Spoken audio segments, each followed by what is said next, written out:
या पद्धतीने एकदा तुम्ही हा वांगी मसाला नक्की बनवून बघा, तुम्हाला नक्की आवडणार। तर त्यासाठी मी इथे छोटी छोटी ही 6 वांगी घेतलेली आहेत, ती अशा पद्धतीने थोडासा देठ कट करून अशा पद्धतीने कट करून घ्यायची आहेत।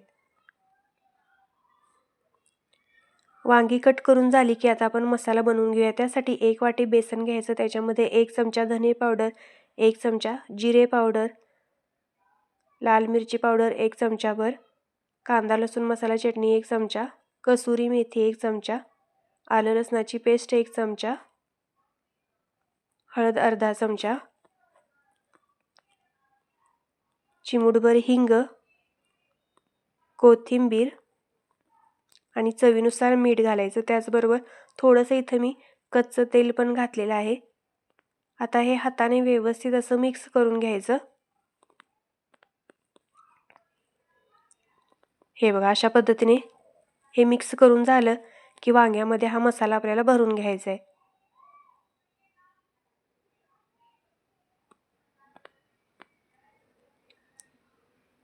हे बघा, अशा पद्धतीने सगळ्या वांग्यामध्ये आपल्याला हा मसाला भरून घ्यायचा आहे आणि वांगी दाबून घ्यायची, म्हणजे मसाला बाहेर निघत नाही, त्या वांग्याला चिटकून राहतो।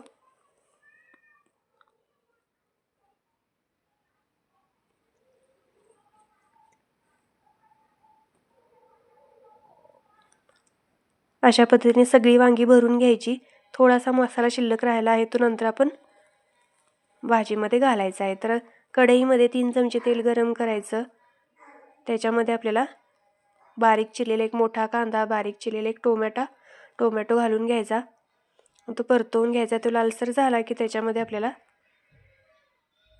अर्धा चमचा होईल इतकी कांदा लसूण मसाला चटणी घालून घ्यायची, ती परतवून घ्यायची आणि जो मसाला शिल्लक राहिलेला आहे तो घालून घ्यायचा, तोही परतवून घ्यायचा। मसाला परतवून झाला की जी आपण वांगी भरून घेतली आहे ती त्याच्यामध्ये घालून घ्यायची। वांगी त्या मसाल्याबरोबर 2-3 मिनिटं परतवून घ्यायची।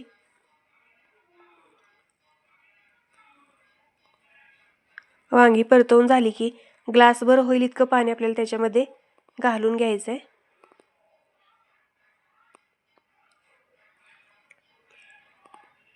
आता झाकण लावून आपल्याला ही 15 मिनिटं बारीक गॅसवर शिजवून घ्यायची आहेत। 15 मिनिटांनंतर मस्त अशी वांगी शिजलेली आहेत। वरून थोडीशी आता कोथिंबीर टाकायची। इथं आपली मस्त अशी वांगी मसाला तयार आहेत। तुम्ही पण या पद्धतीने नक्की करून बघा। रेसिपी आवडली तर लाईक, शेअर, सबस्क्राईब करा।